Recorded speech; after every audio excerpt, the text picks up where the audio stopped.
Hello, എല്ലാവർക്കും സുഖമല്ലേ? വെക്കേഷനൊക്കെ എങ്ങനെ പോകുന്നു? ഞാൻ ഇന്ന് ഒരു evening in my life vlog shoot ചെയ്യാൻ വിചാരിച്ചു. അപ്പോൾ വൈകുന്നേരം ഒന്ന് മുറ്റത്ത് കൂടെയൊക്കെ നടന്ന് ഒന്ന് ചെടിയൊക്കെ നനച്ച് കൊടുത്ത് പിന്നെ അകത്തേക്ക് വന്ന് ഒരു കോഫി ഉണ്ടാക്കുകയാണ്. അപ്പോൾ ഇത് കോൾഡ് കോഫിയാണ്. മിക്സിയുടെ ജാറിലേക്ക് ഇതാ ചൂടുവെള്ളം ഒഴിച്ചു കൊടുത്തു. പിന്നെ കുറച്ച് കോഫി പൗഡറും ഷുഗറും ഇട്ട് നല്ലപോലെ ക്രീമി ആയിട്ട് അരച്ചെടുത്തു. പിന്നെ ഇതൊരു ഗ്ലാസ്സിലേക്ക് കുറച്ച് ഐസ് ഇടുകയാണ്. ഹാർട്ടിൻ്റെ ഷേപ്പൊക്കെ ഉള്ള ഐസാണ്. പിന്നെ ആ ഐസിലേക്ക് പാലൊഴിച്ച് കൊടുക്കുകയാണ്. നല്ല തണുത്ത പാലാണ്. ഇപ്പം ചൂടൊക്കെ അല്ലേ, അതിനെക്കൊണ്ട് നല്ല തണുത്തൊരു കോൾഡ് കോഫി കുടിച്ചാൽ നല്ല സുഖമാണ്. ഗൈസ്, ട്രൈ ചെയ്ത് നോക്കണേ. പിന്നെ ഇതായി നമ്മൾ അരച്ച് വെച്ചിട്ടുള്ള ആ ഒരു ക്രീം, കോഫിയുടെ ക്രീം അതിലേക്ക് ഒഴിച്ചു കൊടുക്കുകയാണ്. പിന്നെ എന്താ, മിക്സ് ചെയ്യുക, കുടിക്കുക, അത്ര തന്നെ.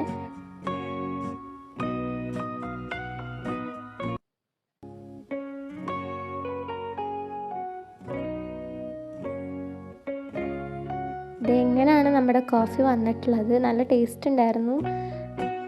പിന്നെ ഈ വീഡിയോസൊക്കെ നിങ്ങൾക്ക് ഇഷ്ടമാവുന്നുണ്ടോ അല്ലെ ബോറടിയാണോ എന്നൊക്കെ ഒന്ന് പറയണേ. ഇനി കുറച്ച് നേരം ഇരുന്ന് പഠിച്ചേ പറ്റൂ, കാരണം 2 ആഴ്ചയും കൂടെ കഴിഞ്ഞ് എനിക്ക് എക്സാം തുടങ്ങുകയാണ്. ഇന്നാണ് ഞാൻ ബുക്ക് തുറക്കുന്നത്, എത്രയോ കാലത്തിന് ശേഷം. അപ്പം ഇതൊക്കെ എന്താന്ന് പോലും ഒരു ഐഡിയ ഇല്ല. ഞാൻ കുറേ സമയം ഇരുന്ന് ഒരു പേജും വെച്ചിരുന്നു. ലാസ്റ്റ് എന്തൊക്കെയോ ചെയ്ത് കുറച്ചവിടെ കോഫിയൊക്കെ കുടിച്ചിരുന്ന് ഒരു അരമണിക്കൂറൊക്കെ കഷ്ടിച്ചിരുന്ന് വായിച്ചു നോക്കി. പിന്നെ എനിക്ക് മൂഡ് പോയി, ഞാൻ എണീറ്റ് പോന്നു.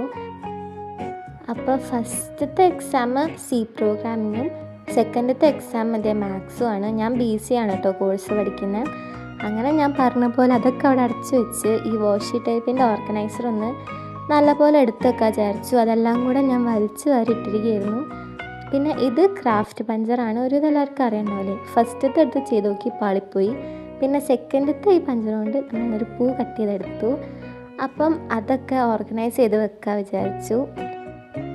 ഇങ്ങനെ കേട്ടോ, അതുകൊണ്ട് കട്ട് ചെയ്ത പൂ കിട്ടുക. പിന്നെ അങ്ങനത്തെ എൻ്റെ കയ്യിൽ 4 എണ്ണമാണുള്ളത്.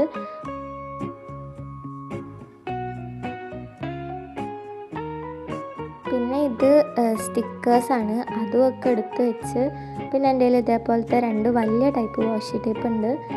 അതും ഓരോന്നായിട്ട് ഓരോ റോൾ എടുത്ത് വെക്കാണ്. പിന്നെ നിങ്ങളുടെ വെക്കേഷനൊക്കെ എങ്ങനെ പോകുന്നു? ഫുള്ള് ബോറടി ആണോ, അല്ലെങ്കിൽ എന്തെങ്കിലുമൊക്കെ പ്രൊഡക്റ്റീവായിട്ട് ചെയ്യാറുണ്ടോ? നമുക്ക് ഡെയിലി ഇനി വീഡിയോ ഇടാം കേട്ടോ. ഞാൻ ഒരു ജേർണലിംഗ് സീരീസൊക്കെ ചെയ്യണമെന്ന് വിചാരിക്കുന്നുണ്ട്. ഇഷ്ടമുണ്ടെങ്കിൽ പറയണേ. പിന്നെ ഇത് ഞാൻ തന്നെ ഉണ്ടാക്കിയ പേപ്പർ ഡോയിലാണ്. കൊളായോ എന്നൊരു ചെറിയ സംശയമുണ്ട്, പക്ഷേ നമുക്ക് ഏതെങ്കിലും ഒരു ജേർണൽ ചെയ്യുമ്പോൾ യൂസ് ചെയ്യാം. അപ്പോൾ ഇങ്ങനെ ഇതൊക്കെ ഓർഗനൈസ് ചെയ്ത് വെച്ചപ്പോൾ ഒരു സന്തോഷം. അത് കഴിഞ്ഞത് അടുത്ത പാത്രം, ഇത് ടേബിളിൽ വെക്കുന്നതാണ്. ഇതിൻ്റെ അവസ്ഥ വളരെ ദയനീയമാണ്. അതിനകത്ത് ഞാൻ ബില്ലും ടിക്കറ്റും ഒക്കെ കളക്ട് ചെയ്ത് വെച്ചതുണ്ട്, നമുക്ക് ജങ്കാളിലൊക്കെ ചെയ്യുമ്പോൾ ഒട്ടിക്കാൻ വേണ്ടിയിട്ട്. ഇതൊക്കെ പണ്ട് മുതലേ ഉള്ള ശീലമാണ്. ഒരു ഫയൽ നിറച്ചും ഇങ്ങനത്തെ സാധനങ്ങളുണ്ട്. പിന്നെ ഈ സാധനം ഇന്നലെ ഇവിടെ ക്ലീൻ ചെയ്തപ്പോൾ കിട്ടിയതാണ്. എന്താണെന്ന് എനിക്കറിയില്ല, പക്ഷെ നല്ല രസമുള്ളതിനെ കൊണ്ട് ഞാൻ എടുത്ത് വെച്ചതാണ്. പിന്നെ ഈ ബുക്ക് നിങ്ങൾ കണ്ടിട്ടുണ്ടാവും ഏതെങ്കിലുമൊക്കെ വീഡിയോയിൽ. ടു ഡു ലിസ്റ്റ് എഴുതുന്നതാണ്. ഇതൊക്കെ ഞാൻ പ്രിൻ്റ് ചെയ്തെടുത്ത സ്റ്റിക്കേഴ്സാണ്, ഏതെങ്കിലുമൊക്കെ ജേർണൽ ഒട്ടിക്കാൻ വേണ്ടിയിട്ട്. പക്ഷേ എൻ്റെ ഭംഗി കാരണം ഞാൻ ഇതുവരെ യൂസ് ചെയ്തിട്ടില്ല. ഇതേപോലെ എടുത്ത് വെച്ചതാണ്. ഇങ്ങനെ ടേബിളിൽ വെക്കുന്ന കാണാനും നല്ല ഭംഗിയാണ്. അപ്പോൾ ഈ ബില്ല് സംഭവങ്ങളൊക്കെ ഞാൻ അടിയിലേക്ക് വെച്ചിട്ട് ഈ സ്റ്റിക്കേഴ്സ് മേലെ വെക്കുകയാണ്. അതിൻ്റെ സൈഡിൽ ആ ഒരു ബുക്കും എടുത്ത് വെച്ച് കൊടുത്തു. അപ്പോൾ ഇത്രയൊക്കെ ഉള്ളൂ ഇന്നത്തെ ഡേ. നിങ്ങൾക്ക് ഇഷ്ടമായാൽ പറയണം. ഇതേപോലത്തെ വീഡിയോസ് വേണമെങ്കിൽ കമൻറ്റ് ചെയ്യണം. അപ്പോൾ ലൈക്ക്, ഷെയർ, സബ്സ്ക്രൈബ്.